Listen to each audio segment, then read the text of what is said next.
बीकानेर में बॉर्डर सुरक्षा पर हाई लेवल मंथन। आईजी ओम प्रकाश की अध्यक्षता में बड़ी बैठक। 5 किलोमीटर बॉर्डर एरिया के सैकड़ों गांव फोकस में। बीकानेर श्री गंगानगर बॉर्डर पर high security plan. Police, BSF, IB और आर्मी इंटेलिजेंस के अधिकारी भी मौजूद। घुसपैठ, ड्रोन ड्रॉपिंग पर सख्त रणनीति तैयार की जा रही है। तस्वीरें आपको दिखा रहे हैं। पुलिस, बीएसएफ, आईबी और आर्मी इंटेलिजेंस एक मंच पर अवैध हथियार और ड्रग के खिलाफ बड़ा एक्शन प्लान तैयार हुआ है। तो ये तस्वीरें आप बैठक की देख लीजिए।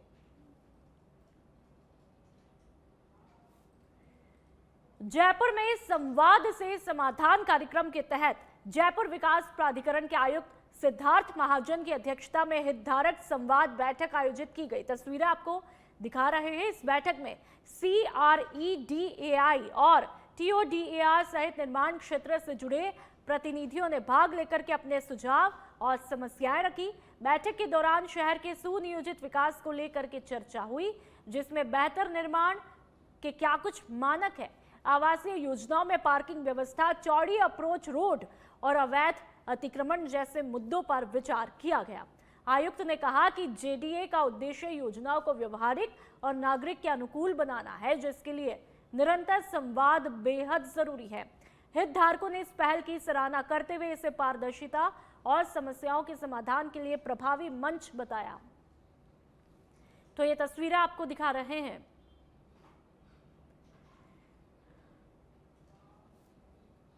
जयपुर में जिला प्रशासन की तरफ से वित्तीय साक्षरता और धन प्रबंधन पर विशेष कार्यशाला का आयोजन किया गया। जिला कलेक्टर डॉक्टर जितेंद्र कुमार सोनी के निर्देश पर कलेक्ट्रेट सभागार में आयोजित इस कार्यक्रम का उद्देश्य अधिकारियों और कर्मचारियों को वित्तीय रूप से सशक्त बनाना रहा। कार्यशाला में विशेषज्ञों ने आय व्यय संतुलन, बचत, बीमा, पेंशन योजना और सुरक्षित निवेश और दीर्घकालिक वित्तीय योजना जैसे महत्वपूर्ण विषयों पर विस्तार से जानकारी दी। तो ये तस्वीरें आपको दिखा रहे हैं। जयपुर की तस्वीरें। अधिकारियों को प्रशिक्षण यहां पर दिया गया।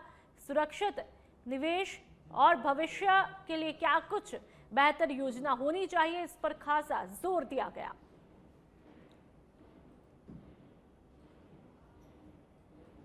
और आप टोक्यो नियारा की बात करेंगे, जहां पर पलाई टोल प्लाजा पर रात के समय हुई लड़ाई और तोड़फोड़ के मामले में पुलिस ने 5 आरोपियों को गिरफ्तार किया है। तस्वीरें आपको दिखा रहे हैं। उपाधीक्षक आकांक्षा चौधरी के सुपरविजन में थानाधिकारी कप्तान सिंह और उनकी टीम ने बंटी उर्फ अंकुश कुमार गुर्जर, राकेश मीणा, बलराम गुर्जर उर्फ बाबा, अमन साहू और राहुल पोटर को गिरफ्तार किया। आरोपियों की निशानदेही पर पुलिस ने 2 वाहन और लाठी डंडे भी बरामद किए। कोर्ट में पेश करने के बाद आरोपियों को न्यायिक अभिरक्षा में भेज दिया गया।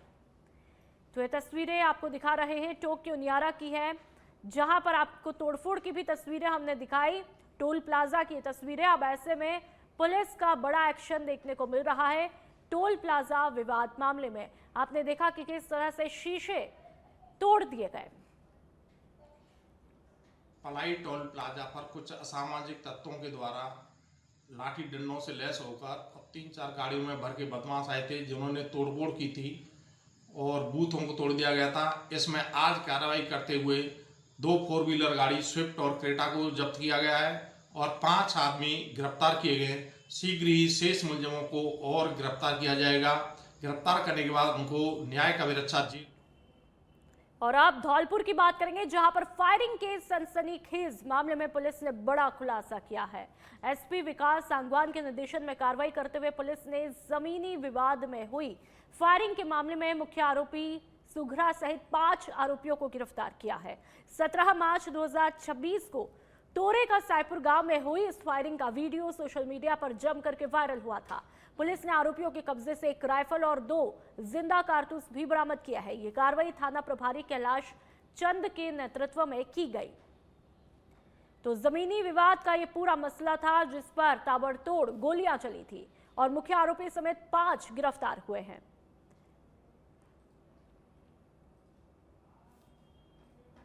और अब हनुमानगढ़ की बात कर लेते हैं, जहां पर एसपी नरेंद्र सिंह मीणा के निर्देश पर जंक्शन पुलिस ने अनैतिक गतिविधियों के खिलाफ बड़ी कार्रवाई को अंजाम दिया है। बस स्टैंड के पीछे स्थित एक कैफे पर जंक्शन पुलिस की 2 टीमों ने दबिश देकर के 7 युवकों को गिरफ्तार किया। तस्वीरें आपको दिखा रहे हैं। पुलिस को लगातार यहां पर अनैतिक गतिविधियों की शिकायतें मिल रही थी। सीआई रामचंद्र कसवा के निर्देशन में हुई इस कार्रवाई से इलाके में हड़कंप मच गया है। तो कैफे पर पुलिस का छापा, 7 युवक धर दबोचे गए। तस्वीरें आपको दिखा रहे हैं। अनैतिक गतिविधियों पर पुलिस पूरी तरह से सख्त दिखाई दे रही है और एसपी के निर्देश के बाद में यह कार्रवाई होती है। जिले में और बड़े एक्शन की भी उम्मीद जताई जा रही है।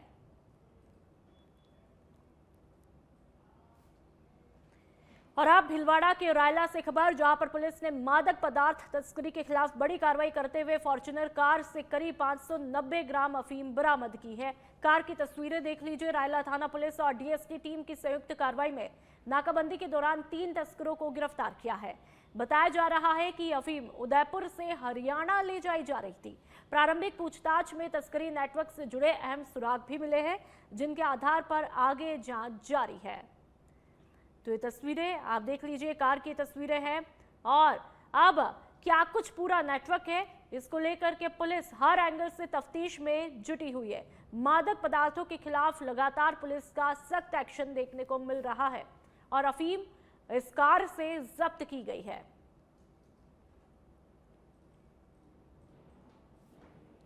चित्तौड़गढ़ के बेगू में वन विभाग ने अवैध खनन के खिलाफ सख्त कार्रवाई करते हुए एक जेसीबी मशीन और हाइड्रोलिक डंपर को जब्त किया है। ये कार्रवाई उप वन संरक्षक राहुल झांझड़िया के निर्देशन पर बेगू रेंज के अधीन वन क्षेत्र में की गई है। वन विभाग की टीम ने बेगू थाना पुलिस के साथ में मिलकर नाका बेगू के काटुंदा महपुरा वनखंड स्थित ग्राम सुवानिया के पास में अवैध झिकरा खनन में लिप्त वाहनों को पकड़ा। कार्रवाई के दौरान थानाधिकारी कमलचंद मीणा सहित पुलिस जाब्ता और वन विभाग के अधिकारी मौजूद रहे। अधिकारियों ने साफ किया कि वन क्षेत्र में अवैध खनन किसी भी सूरत में बर्दाश्त नहीं किया जाएगा और इस तरह की कार्रवाई आगे भी लगातार जारी रहेगी। तो अवैध खनन पर वन विभाग की कार्रवाई यहां पर देखने को मिली। पुलिस का पूरा जाब्ता यहां पर मौजूद रहा। चित्तौड़गढ़ के बेगू की ये तस्वीरें आपको दिखा रहे हैं।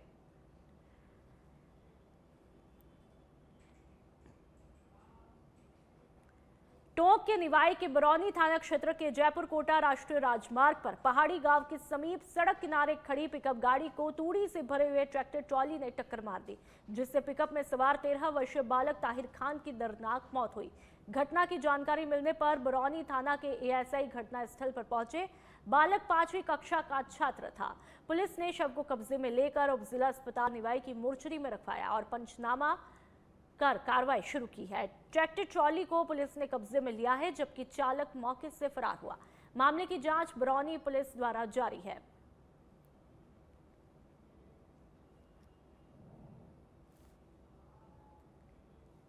और अब सवाई माधोपुर से खबर, जहां पर एक युवक को जिंदा जलाकर हत्या करने का प्रयास किया गया। घटना सूरवाल थाना क्षेत्र के धनौली गांव की बताई जा रही है।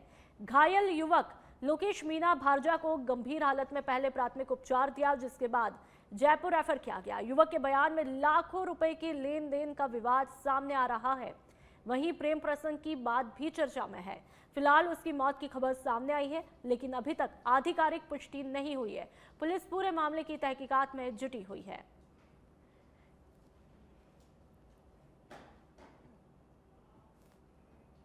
बांसवाड़ा के कलिंजरा थाना क्षेत्र में पुलिस ने ऑपरेशन त्रिनेत्र के तहत अवैध मादक पदार्थों के खिलाफ बड़ी कार्रवाई करते हुए गांव लालावाड़ा में मक्के की फसल में छिपी 35.450 किलो हरे गांजे की खेती का खुलासा किया। थानाधिकारी योगेंद्र कुमार व्यास के नेतृत्व में पुलिस टीम ने मुखबिर की सूचना पर छापा मारा। साथ ही आरोपी छगन पिता हिमा पटेल के घर से 2.400 किलो सूखा गांजा भी बरामद किया। पुलिस के पहुंचने से पहले आरोपी फरार हुआ, जिसकी तलाश जारी है। एनडीपीएस एक्ट की धारा 8/20 के तहत मामला दर्ज करके जांच नागेंद्र सिंह को सौंप दी गई है। तो ये तस्वीरें आप देख लीजिए। सूखा गांजा बरामद हुआ है। फरार आरोपी की तलाश जारी है। बांसवाड़ा की तस्वीरें आपको दिखा रहे हैं। पुलिस का पूरा जाब्ता मौजूद है। ऑपरेशन त्रिनेत्र के तहत इस कार्रवाई को अंजाम दिया गया। गांजे की खेती यहां पर पकड़ी जाती है। पुलिस लगातार सख्त और एक्शन मोड में दिखाई दे रही है। तो ये तस्वीरें आप देख लीजिए, पुलिस किस तरह से गंभीर है और ऑपरेशन त्रिनेत्र को लेकर के कितनी सख्त दिखाई देती है। बड़ी कार्रवाई ऑपरेशन त्रिनेत्र के तहत बांसवाड़ा के अंतर्गत की जाती है और मक्के की फसल के अंतर्गत इस तरह का घोटाला यहां पर देखने को मिला और पुलिस की टीम यहां पर पहुंचती है और सूखा गांजा बरामद कर लिया जाता है। और चलिए अब बात कपासन की, जहां पर पुलिस के ऑपरेशन त्रिनेत्र के तहत बड़ी कार्रवाई हुई, जिसमें कार से भारी मात्रा में डोडा चूरा बरामद किया गया। घटना 24 मार्च की रात रामथली से शनि महाराज जाने वाले मार्ग पर हुई, जहां पर जिला पुलिस अधीक्षक मनीष त्रिपाठी के निर्देशन में प्रशिक्षु आईपीएस मनीष शर्मा की टीम ने नाकाबंदी की। संदिग्ध वाहन रुकने का संकेत तोड़ते हुए भाग निकला और निजी वाहन को टक्कर मार दी, जिससे स्कॉर्पियो का साइड टायर भी टूट गया। पुलिस ने वाहन की तलाशी में 22 प्लास्टिक कट्टों में कुल 380.870 किलोग्राम अवैध अफीम डोडा चूरा बरामद किया। साथ ही दूसरी फर्जी नंबर प्लेट भी मिली। एनडीपीएस एक्ट की धारा 8/15 के तहत मामला दर्ज किया गया और डोडा चूरा और वाहन जब्त करके आरोपियों की तलाश शुरू कर दी है। तो ये तस्वीरें आप देख लीजिए, कपासन की है और ये गाड़ी के आगे का हिस्सा पूरी तरह से क्षतिग्रस्त और बड़ी ड्रग की बरामदगी हुई, उसकी तस्वीरें भी आपको दिखा रहे हैं। डोडा चूरा यहां पर पकड़ा गया है 380 किलो का। थाना कपासन द्वारा एक नाकाबंदी लगाकर शनि महाराज रोड पर नाकाबंदी लगाई गई, जहां पर रामथली की तरफ से एक संदिग्ध कार स्कॉर्पियो आई, जिसको स्टॉप स्टिक लगाकर रोका गया। रोकने के प्रयास में उसने हमारे जाब्ते के प्राइवेट वाहन को टक्कर मार दी और दो संदिग्ध व्यक्ति अंधेरे का फायदा उठाकर खेतों की तरफ भागे। उनकी काफी तलाश की गई, नहीं मिला। संदिग्ध कार की नियमानुसार तलाशी ली गई तो उसमें 22 कट्टों में 3 क्विंटल 80 किलो लगभग पिसा हुआ अधकुचला डोडा चूरा बरामद हुआ, जिनको एनडीपीएस एक्ट के प्रावधान अनुसार जब्त कर सील चपड़ी कर मौके पर गाड़ी को भी जब्त किया गया और प्रकरण थाने पे आकर प्रकरण 106/26 दर्ज कर पुलिस निरीक्षक सुनील शर्मा। टोंक से खबर है, निवाई पुलिस उपाधीक्षक कार्यालय का औचक निरीक्षण किया गया। टोंक पुलिस लाइन से आए हुए जवानों ने गार्ड ऑफ ऑनर दिया। पुलिस अधीक्षक राजेश कुमार मीणा ने सीओ कार्यालय में पुष्प गुच्छ दे करके डीआईजी यादव का स्वागत किया। निवाई पुलिस उपाधीक्षक कार्यालय पर डीवाईएसपी रवि प्रकाश शर्मा, निवाई थाना अधिकारी घासी राम, दत्वास थाना अधिकारी हीरा लाल, सदर थाना प्रभारी राजेंद्र प्रसाद भी मौजूद रहे। डीआईजी यादव ने कार्यालय में संबंधित कार्यों का निरीक्षण किया। तो टोंक की ये तस्वीरें आपको दिखा रहे हैं। आईपीएस योगेश यादव टोंक जिले के दौरे पर रहे। देखिए जी, पुलिस का जो एक इंस्टीट्यूशनल मैकेनिज्म है एनुअल इंस्पेक्शन का, इसके पुलिस मुख्यालय से इसके मापदंड सब निर्धारित रहते हैं, जिसमें पूरे ज़िले का एक इंस्पेक्शन होता है, जिसमें एसपी ऑफिस, सर्कल ऑफिस, थाना, पुलिस लाइन, ये सब शामिल हैं। उसमें एक विस्तृत पुलिस महकमे की तरफ से, पीएचक्यू की तरफ से, श्रीमान डीजीपी साहब के निर्देशन में अलग अलग डिपार्टमेंट्स के लिए, अलग अलग सेक्शंस के लिए डायरेक्शंस दिए हुए हैं। उन सब बिंदुओं पर जो है विस्तृत चर्चा करना और उसका सारा क्रियान्वयन का एनालिसिस करना, ये हमारे इसका रहता है। तो वो सारे बिंदु जो हैं हमने सब डिटेल में डिस्कस किए। कुछ चीज़ों में सीओ निवाई जो हैं, इनका काम जो है बहुत ही आउटस्टैंडिंग कहें, विशेष करके जो तकनीक जो नई इस्तेमाल की जा रही है उसमें बहुत अच्छा काम रहा। बाकी इसका डिटेल जो है इंस्पेक्शन अभी जारी है। अजमेर के किशनगढ़ में CO city IPS Ajay Singh Rathore के नेतृत्व में किशनगढ़ में बड़ी कार्रवाई करते हुए पुलिस ने बांदर सिंदरी क्षेत्र के कांकनियावास में चल रही अवैध हथियार निर्माण फैक्ट्री का भंडाफोड़ किया। मौके से 5 तैयार हथियार, देशी कट्टे, भारी मात्रा में अर्धनिर्मित नाल, कारतूस बनाने का सामान और मशीनें जब्त की गई। मुख्य आरोपी मोहम्मद रोशन को गिरफ्तार किया है। आईपीएस ने बताया कि आरोपी कुख्यात बीआरसी गैंग से जुड़े थे और गैंग की संलिप्तता को देखते हुए पुलिस ने इस मामले में नए आपराधिक कानून के तहत संगठित अपराध की धाराएं भी जोड़ी है। पुलिस टीम आरोपी से पूछताछ कर रही है कि वे हथियार कहां से खरीदते हैं और बेचते थे। किशनगढ़ और बांदा सिंदरी पुलिस टीम के साथ में सावनलाल और कालू राम का भी इस कार्रवाई में विशेष योगदान रहा।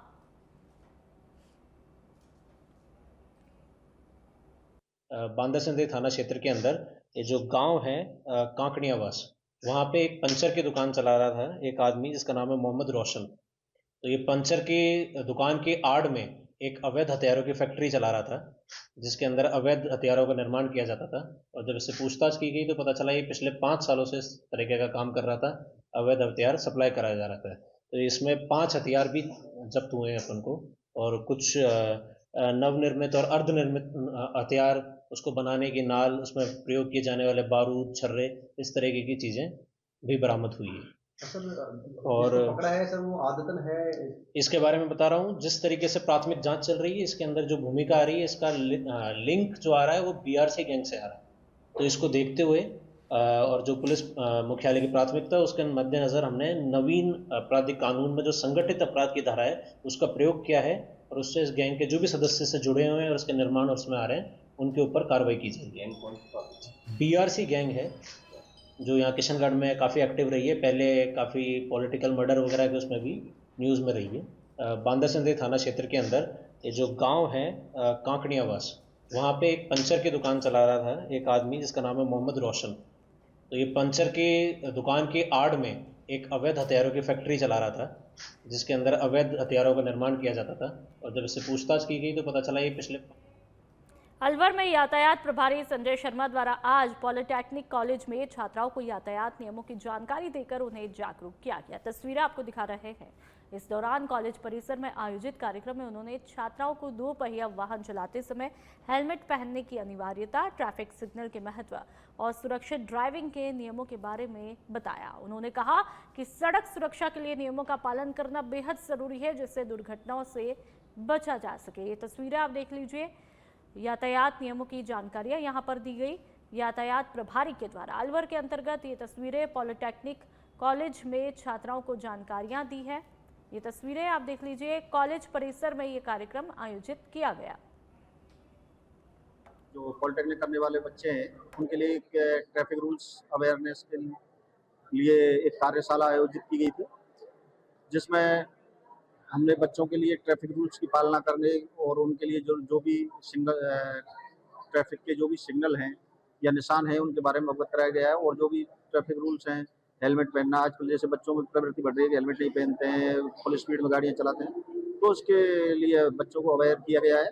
और बच्चों ने भी पूर्णतः ट्रैफिक रूल्स पालना की कसम खाई है।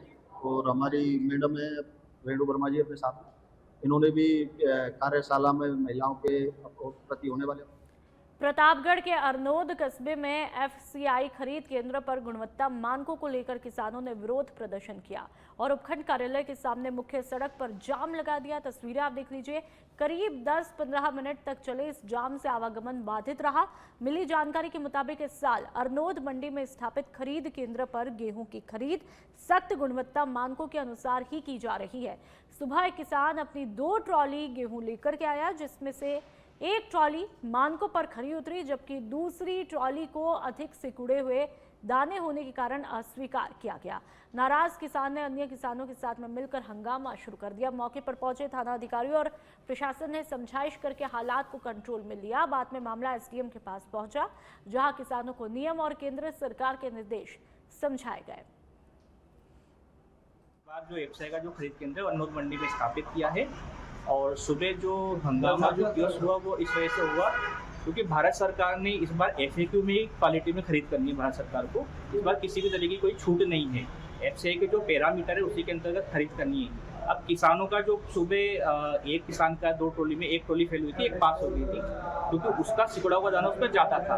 अब वो किसान का मैटर ये था कि वो कह रहा था पिछली बार भी खरीदा है, तो पिछली बार छूट दे रखी थी गवर्नमेंट ने यूआरएस की, तो उसके अंतर्गत वो आ रहा था। इस बार गवर्नमेंट को FAQ में ही खरीद करनी है, तो उस पैरामीटर पर उस किसान के वो सेकंड ट्रॉली नहीं आई थी, इसलिए। भिवाड़ी में एक युवक पर हुए सुनियोजित हमले का मामला अब तूल पकड़ता जा रहा है। मीडिया पर वायरल हुए वीडियो ने घटना की भयावहता उजागर करने के साथ ही स्थानीय पुलिस की प्रारंभिक निष्क्रियता पर भी सवाल खड़े किए हैं। पीड़ित शशांक कुमार हरियाणा के नूह जिले के निवासी और भिवाड़ी में मोबाइल दुकान पर कार्यरत बताया उन्होंने कि 11 मार्च की रात उसे योजनाबद्ध तरीके से घेर कर बेरहमी से पीटा गया। वह दुकान से घर लौट रहा था, तभी एक अज्ञात बाइक सवार उसका पीछा करने लगा और सेक्टर 3 स्थित गर्ल्स स्कूल के पास में उसे रोक करके हमलावरों ने अपने साथियों को बुला लिया। कुछ ही देर में कई युवक हॉकी पाइप और डंडों से लैस होकर के पहुंचे और उस पर हमला कर दिया, जिसमें शशांक के दाहिने हाथ और पैर दोनों फ्रैक्चर हुए। ये वीडियो ब्लर करके अपने आप को दिखाए। पीड़ित ने पहले थाने में शिकायत दी, लेकिन तत्काल कोई कार्रवाई नहीं हुई। इसके बाद उसने पुलिस अधीक्षक ब्रिजेश ज्योति उपाध्याय को लिखित शिकायत भेजी। शशांक नाम से लड़के ने ये शिकायत दी थी कि उसके साथ में किसी ने झगड़ा किया, मारपीट किया, जिनको जानता, वो उसका कहना है कि उनको जानता नहीं है। और इस मामले में प्रथम दर्ज अनुसंधान के द्वारा किया गया। तो अभी तक की इसकी पूछताछ में क्या मामला सामने आया कि आखिर क्यों उसके साथ मारपीट हुई और किस तरह की उसको चोट आई है? ये अभी अनुसंधान जारी है। परिवारी के द्वारा ये कहा जा रहा है कि उनको जानता पहचानता नहीं है। तो अनुसंधान के अंदर अभी जो भी बिंदु आएंगे वो अनुसंधान जारी है, इस वजह से शेयर नहीं कर रहे। बाकी जैसा भी। पाली के सुमेरपुर में विश्व टीबी दिवस के अवसर पर जागरूकता बढ़ाने के लिए राजकीय उप जिला चिकित्सालय की टीम ने राजकीय जनजातीय आवासीय विद्यालय में विशेष कार्यक्रम आयोजित किया। तस्वीरें आपको दिखा रहे हैं। कार्यक्रम का उद्देश्य विद्यार्थियों और उनके अभिभावकों को टीबी के लक्षण, बचाव और उपचार के प्रति जागरूक करना था। ब्लॉक मुख्य चिकित्सा अधिकारी डॉक्टर गोविंद सिंह चुंडावत ने बताया कि टीबी एक संक्रामक रोग है जो हवा के माध्यम से फैलता है, लेकिन समय पर जांच और नियमित उपचार से पूरी तरह ठीक हो सकता है। टीबी सुपरवाइजर कल्पेश जोशी और नर्सिंग टीम ने लगातार खांसी, बुखार, वजन कम होना और रात में पसीना जैसे लक्षणों की जानकारी दी। अंत में आदिवासी विद्यार्थियों ने टीबी हारेगा देश जीतेगा के नारों के साथ में जागरूकता रैली निकालकर संदेश फैलाया।